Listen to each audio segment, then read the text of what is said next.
Listo, pues.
Muy buenas tardes, tengan todas y todos ustedes. Vamos a iniciar nuestra clase de hoy. Y como siempre, antes de empezar a compartir el análisis sobre el estado en Bolivia, lo que vamos a hacer es también a rescatar un poco de lo que ustedes han ido escuchando y viendo en la anterior clase. Entonces, ¿alguien podría mencionar que hemos estado hablando mientras voy tomando la lista?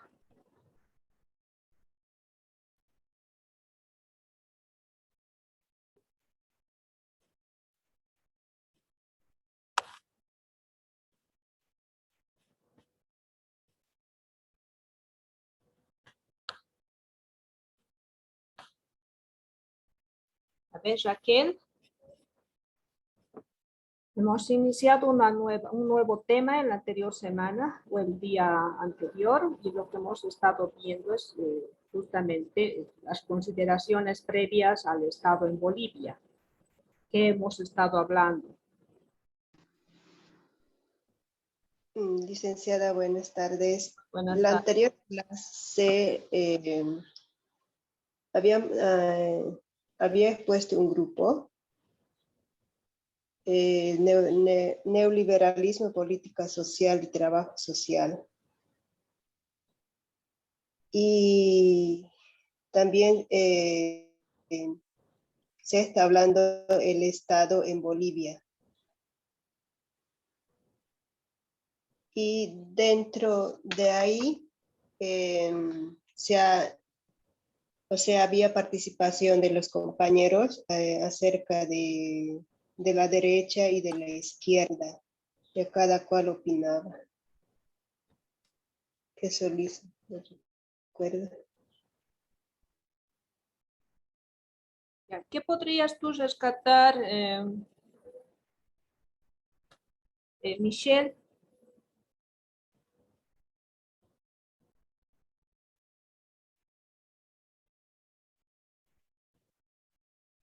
Michelle Arreaño.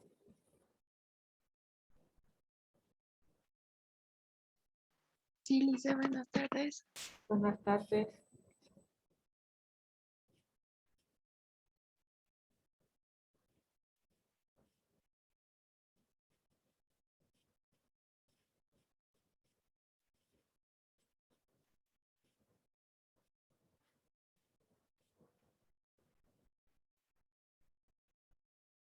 Johnny Guzmán.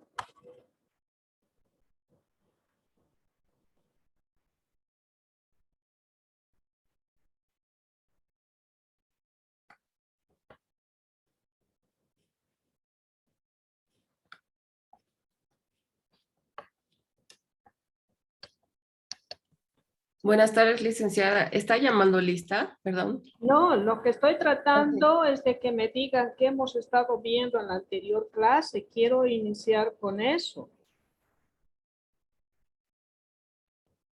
En la anterior clase estábamos exponiendo los temas que teníamos los grupos. Mi grupo expuso el tema de el neoliberalismo en el Estado latinoamericano. Hemos iniciado un nuevo tema, el estado de Bolivia. Hemos estado hablando ya de ciertas consideraciones. A ver, déjame ver. Sí, licenciada, hemos estado hablando de las consideraciones. Ahí se ha mencionado la historia de los pueblos, o sea, que son las protagonistas, ¿no? Y ahí también hemos visto, ¿no?, la injusticia en el pueblo, las desigualdades, los logros, las aspiraciones, las mejores condiciones, ¿no? Eso es lo que habíamos visto. Y también de los otros, las otras consideraciones de los acontecimientos, también se habla de 1828 se inicia la época republicana. Hemos estado viendo entonces ciertos acontecimientos históricos para adentrarnos propiamente en lo que vamos a analizar en este tema. Ya hemos dicho que nuestro país es un país con un dinamismo bastante importante en lo que es la historia, una historia que es promovida por hombres y mujeres, siempre con esa finalidad de encontrar nuevos horizontes en la vida, de mejorar la situación económica, social, ¿no? Tratar de combatir las injusticias, tratar también de ir mejorando sus condiciones de vida. Entonces, hay un sinfín de objetivos que persigue la población para movilizar justamente en nuestro país. Y es así que también decíamos que todo proceso histórico va repercutiendo en las políticas sociales, en las instituciones, en el quehacer de los mismos técnicos, de los profesionales y más concretamente en el caso de los trabajadores sociales. Nos afecta, ¿no?, estos aspectos que tienen que ver con la economía, que tienen que ver con la parte cultural, social, con la parte política, nos va afectando. Y ahí hemos mencionado de que vamos a hacer un análisis, a cuestionar nuestra historia a partir de la época republicana hasta el 2010. Y ahí destacamos cinco formas de Estado: el Estado oligárquico, populista, autoritario, democrático y plurinacional. Entonces, para centrarnos mucho más en la atención, hemos hablado de ese periodo prehistórico en el cual se inicia, empiezan las personas a vivir en lugares bastante escondidos, ¿no? Empiezan a construir viviendas bastante rústicas. Ahí aparece lo que es la textilería, la cerámica. También se va apreciando un desarrollo de la arquitectura. Y en este periodo prehistórico aparecen las primeras culturas, especialmente en la parte del altiplano, ¿no?, como son Yancarani y Chiripa. Estas poblaciones o estas culturas han conformado lo que es el Tiahuanaco, ¿no?, una forma, una cultura que se inicia a partir del 950 de nuestra era. Se dice que en aquella época las lluvias empezaron a disminuir y llevaron a una sequía. Entonces, de esa manera, esta población que estaba concentrada en el Tiahuanaco se fue dispersando. Ya posteriormente, dentro de este periodo prehistórico, también se hace presente lo que es el Collasuyo. A mediados del siglo XV, el reino Colla tenía un vasto territorio donde la capital era el Hatun Colla.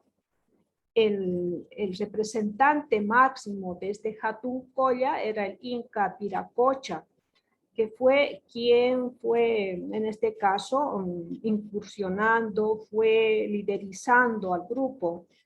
Y su hijo, el Pachacute, que se constituye en el 9º Inca, ¿no? Entonces son las figuras más sobresalientes de este Collasuyo. Es necesario también hablar de la existencia de los pueblos orientales. Más o menos se tiene en cuenta que son 34 pueblos indígenas que se han ido asentando en las tierras bajas de la región oriental.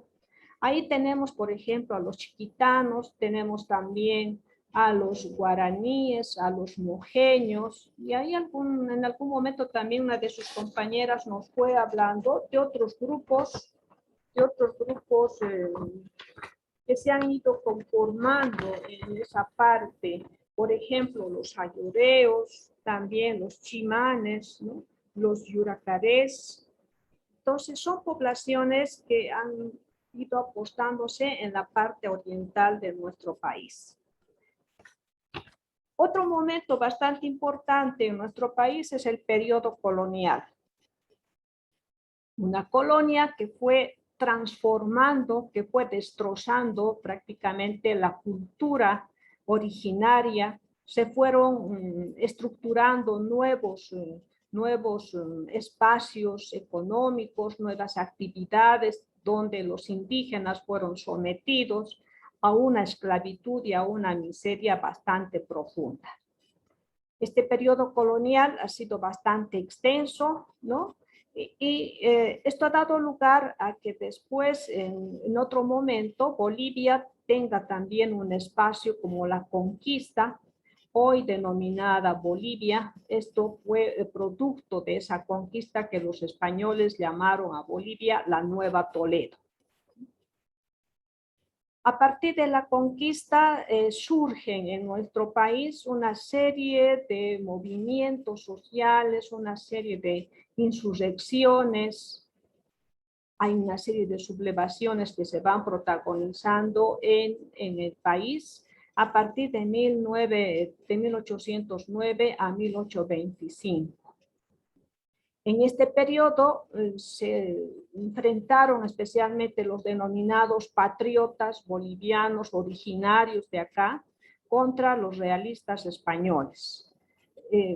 Fue bastante dura durante estos 16 años, digamos, esta lucha confrontativa por tratar de sacar del país a los españoles, hacernos cargo de la dirección, de la toma del poder en nuestro país. Y ahí los patriotas bolivianos resultaron vencedores, consiguieron la independencia de Bolivia. Ahí tenemos que hablar de los movimientos indígenas que se han ido manifestando especialmente en el altiplano, en la parte del valle. Hay también movimientos independentistas, ¿no? Que quieren que Bolivia sea solamente liderizada por personas originarias de acá. También es necesario mencionar las revoluciones departamentales, inicialmente en Sucre, lo que hoy es Chuquisaca, La Paz, Cochabamba, Santa Cruz y Potosí. Y ahí viene la Declaración de la Independencia, 1825, y otro hecho también bastante llamativo es este acuerdo que se establece entre Perú y Bolivia, 1835. Es la Confederación Perú-Boliviana que también tiene mucho que ver en la trayectoria, en el proceso histórico de Bolivia. Después ya de haber logrado la independencia, después de habernos constituido en una república soberana, viene un periodo denominado republicano. Este periodo republicano tiene como, en este caso, como hechos bastante históricos, donde es el país quien va perdiendo parte del territorio, producto de las guerras que protagoniza Bolivia con el Paraguay, con Chile, ¿no? Y también con el Brasil. Ahí tenemos las guerras del Pacífico, tenemos la guerra del Acre y tenemos la guerra del Chaco, donde, reitero, hemos perdido gran parte de nuestro territorio. En este periodo republicano, en nuestro país hemos tenido hasta el momento 5 formas de Estado. Tenemos el Estado oligárquico, tenemos el Estado populista, el Estado autoritario, el Estado democrático y actualmente el Estado plurinacional. Es en esta etapa del periodo republicano que nosotros vamos a justamente analizar al Estado de Bolivia a partir de esta clase. He tratado de hacer un preámbulo para que más o menos ustedes se vayan ubicando dónde estamos, ¿no?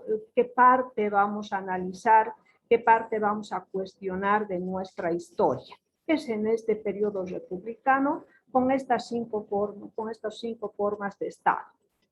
¿Hay alguna pregunta, algún aporte, alguna aclaración?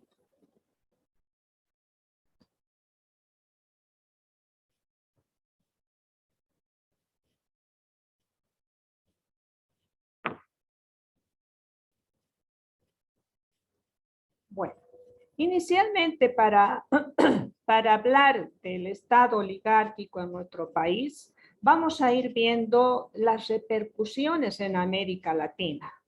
Hemos estado manifestando de que nuestro país, al igual que otros estados, asimila ese impacto, esa repercusión, esos acontecimientos históricos que se van suscitando en otras latitudes de nuestra región, ¿no? En el caso de América Latina, somos parte de esta región, de este continente, y necesariamente tenemos que hacer alusión a esta forma de Estado. Ya lo hemos conocido, este Estado oligárquico, sabemos que es el manejo del poder que está concentrado en un grupo de personas, especialmente de un grupo social, de una clase social, de una familia, quienes van, en este caso, ostentando, manejando la parte económica, la parte política, social, ¿no? Este Estado oligárquico en América Latina se va produciendo a partir de 1835 a 1934. Entonces, vamos viendo que es un tiempo de espacio bastante prolongado, ¿no es cierto? Y ahí vamos a analizar estas repercusiones. ¿Hasta aquí algún comentario? ¿Algún aporte?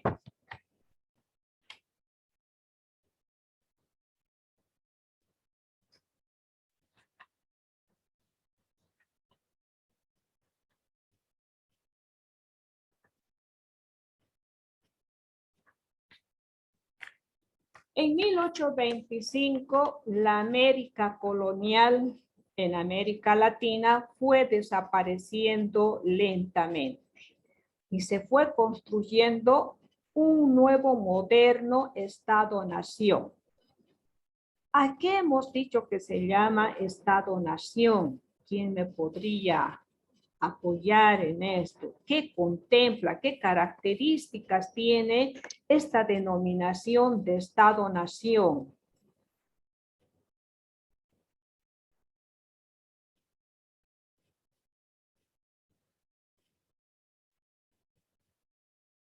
En algún momento hemos hablado de las características del Estado-nación. ¿Alguien podría retomar?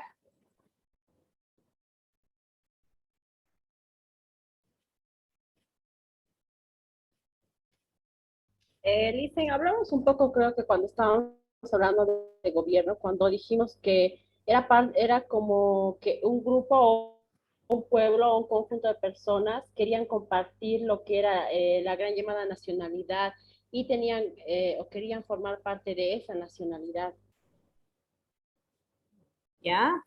Vamos empezando. Entonces, ¿alguien más podría apoyar a Erika, clarificar tal vez algunos aspectos? Dicen, se puede decir que empieza a ser un estado independiente. ¿Ya? ¿Qué más? Sí, donde ya tiene delimitado su territorio, su organización política. Ya se van conduciendo solos, ¿no? Hay una soberanía, pero también hay otras características que es necesario mencionarlas. Por ahí.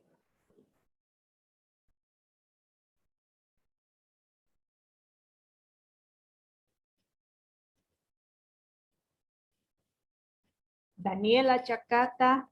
Dice, A ver, Gloria. buenas tardes, dice. También puede ser, es una organización, ¿no? política de población, ¿no? Que comparte culturas, lenguaje. Exacto. Hay aspectos muy comunes, objetivos, por ejemplo, ¿no?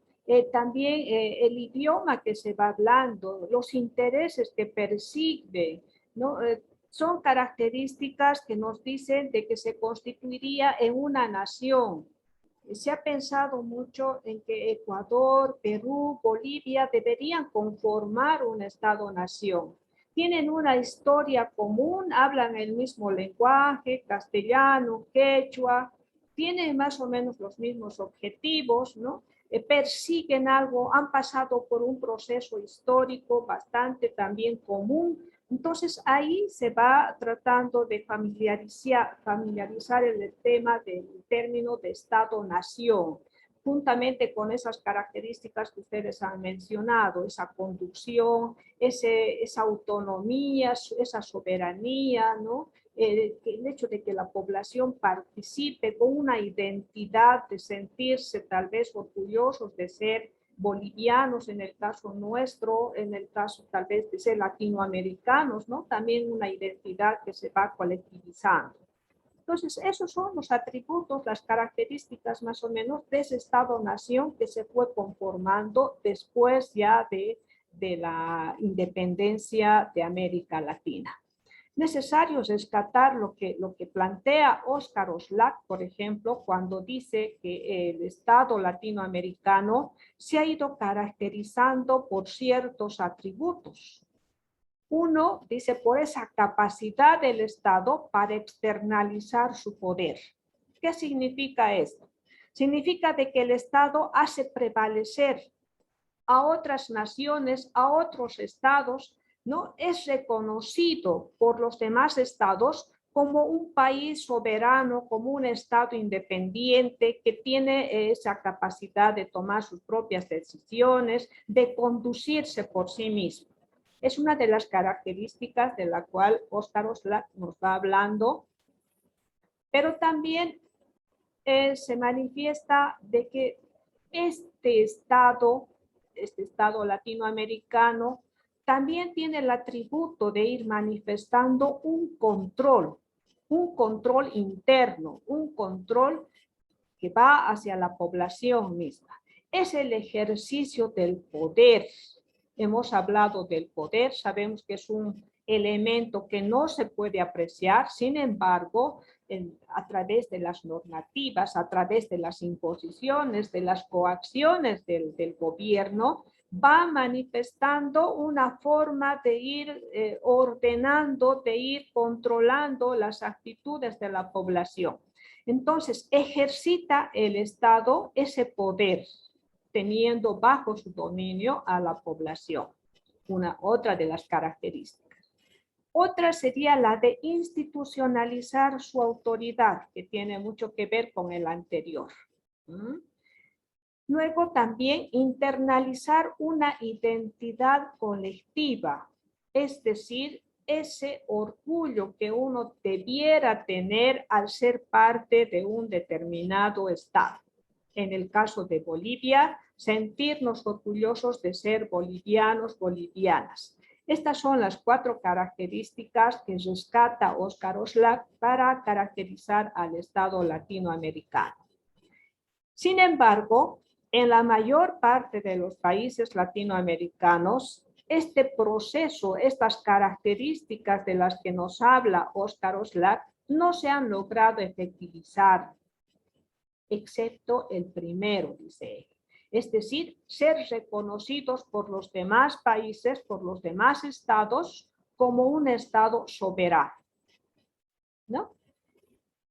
Esto es justificado por esas luchas sociales constantes que se va produciendo en los países latinoamericanos. Si vemos en estos momentos los acontecimientos sociales en América Latina, en los países, hay una serie de convulsiones.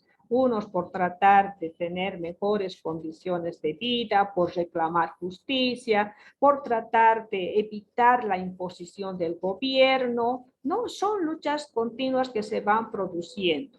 Y esto también ha sido un gran acontecimiento en los países de América Latina. En algún momento nos ha permitido lograr la independencia, pero en otros momentos también va frenando, ¿no? Va frenando y evita de que, bueno, se pueda en este caso practicar o tener estos atributos del cual nos va hablando Óscar Oslak. Otra situación, y tiene mucho que ver con el anterior argumento, es de que frente a esas convulsiones sociales, frente a esos movimientos, hay una forma, en este caso, el gobierno lo que hace es contrarrestar esos movimientos a través, ya sea de la coacción, a través de la imposición normativa, a través de las instituciones que respaldan al gobierno de turno, como son los militares, la policía. Esto ha ocurrido como resultado de esas crisis revolucionarias que constantemente la población de América Latina lleva adelante. La situación bélica constante es un acontecimiento, una acción bastante crónica, y no solamente porque en este caso arremete contra la población, ¿no? La inclina, ¿no? La hace aceptar los argumentos, las órdenes de parte del gobierno, sino porque además se tiene que, en este caso, recurrir a gastos económicos. El hecho de contratar, de tener mayor gente, mayor cantidad de militares, de policías, de comprar armamentos, de comprar gases lacrimógenos, de comprar una serie de material logístico, ¿no? Hace que el Estado también vaya desviando tal vez los recursos en la atención de la población, hace que se desvíen esos recursos para lograr, en este caso, armar de mejor manera a las instituciones que les respaldan. Otra situación que menciona Óscar Oslak es de que la sociedad, la población, no lleva adelante sus objetivos imaginarios, dice él, unos objetivos imaginarios comunes. Trata de manifestar en algún momento desacuerdos creyendo que van a lograr un objetivo, una finalidad. Sin embargo, en el proceso hay una serie de desacuerdos, son grupos heterogéneos, ¿no es cierto? Grupos que tal vez también son manejados en este caso, por el gobierno que está de turno, o tal vez también por los intereses de los grandes capitalistas. Entonces ahí se van desviando esos objetivos, ese imaginario común, lo que no le permite constituirse en una nación así establecida con esas características. Otro aspecto que también menciona este autor es de que los sectores especialmente urbanos criollos, los que están asentados en la ciudad, impulsan las revoluciones, quieren legitimar el nuevo orden social, y en ese proceso también van contraponiéndose a otros intereses, a otros grupos. Podría ser también aquí las clases populares, ¿no es cierto? Tratan también de imponer sus criterios, de vencer a sus enemigos, lo que no han logrado, lo que no ha permitido es lograr sus aspiraciones. Otra situación de desventaja que tenemos para lograr tener estos atributos de los cuales nos habla Óscar Oslak, también es la miseria en la cual la América Latina se ha ido debatiendo, y todavía aún esto es un obstáculo para lograr un gran desarrollo. Me gustaría escucharlas hasta aquí, escuchar comentarios, tal vez alguna aclaración, algún aporte.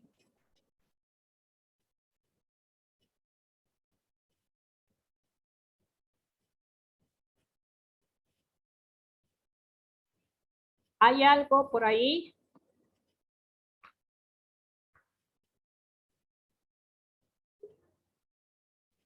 Lice, buenas tardes. En esta parte donde dice que la sociedad no participaba de un imaginario común. ¿Puede como que aclarar un poquito este punto, por favor? Ya. La población, especialmente el grueso, la gran mayoría, tiene un objetivo. ¿Cuál es? Podríamos decir tener mejores condiciones de vida, tener ser contemplados en la misma magnitud cuando se van distribuyendo, en este caso, los recursos económicos, lograr realmente una igualdad, lograr una justicia social, lograr en este caso participar activamente en la toma de decisiones del Estado, ser considerados así como seres humanos con derechos, con obligaciones, ¿no? Entonces, hay un sinfín de objetivos que se trata de ir persiguiendo. Pero decíamos que en ese proceso, en la lucha, estos objetivos se van dispersando. No se olviden que también la sociedad no tiene un objetivo común. Cada sector pide por su parte. Cada sector quiere una u otra cosa. Entonces, ahí tampoco no hay un acuerdo, un consenso. Y esto va debilitando justamente esa participación, ese movimiento social.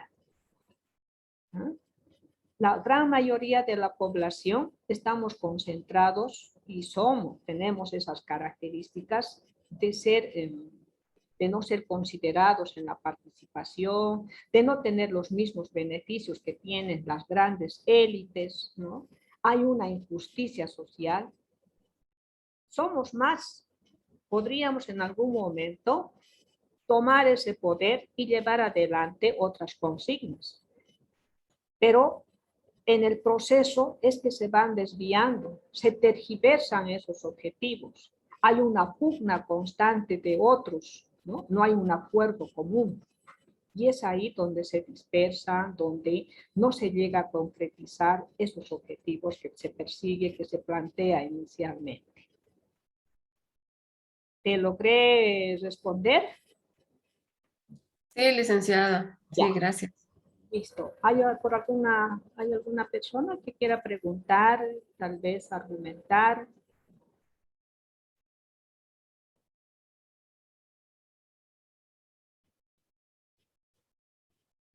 Bueno, vamos pasando entonces.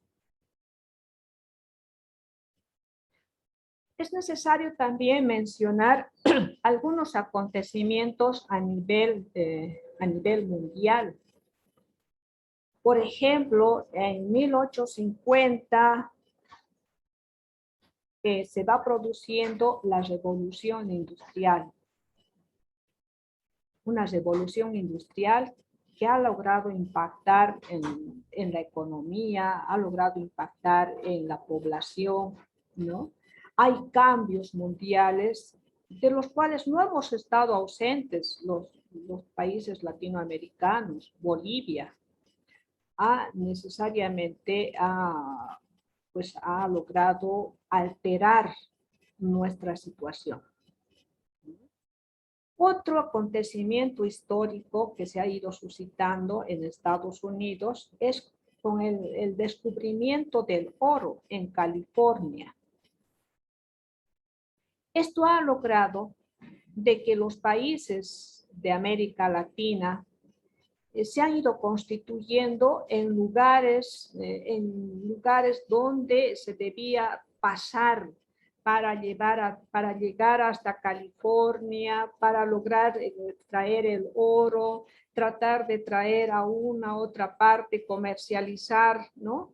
No existía todavía el canal de Panamá y en los países de América el tránsito de las embarcaciones era necesario y esto ha ido reanimando las economías de los países de América. La ruta obligada en aquella época era navegar por el Atlántico, bordear parte de la América, La economía estaba justamente centrada en lo que era el comercio marítimo, porque era a través de las embarcaciones que se llevaba gente, que se traía oro, que se comercializaba el oro, y esto trajo consigo una serie de cambios en la economía. Una economía que fue floreciendo, una economía que también llegó a los países de América a mejorar su situación. Otro momento también son estos, cuando los nuevos sectores sociales importantes, especialmente los proletarios, especialmente la clase media, fueron tratando también de tener, de acceder al poder, ¿no? Tratar de tener también mejores condiciones, tanto a nivel social, económico, y lo que hacen estos nuevos sectores, estas agrupaciones humanas, es, en este caso, ir acordando, ir pactando con esta élite oligárquica, ¿no? Se van, en este caso, llevando de la mano con estas élites para tratar de encontrar mejores condiciones. Y eso también va fragilizando, en este caso, esta forma, este grupo opositor para tratar de abstraer el poder. Entonces, es algo muy característico también cuando alguien está ahí en el poder, una clase social, un partido político, existen sectores que van coadyuvando, ¿no es cierto? Y para eso se va consensuando, se va haciendo pactos, se va haciendo convenios que van manteniendo así ese poder.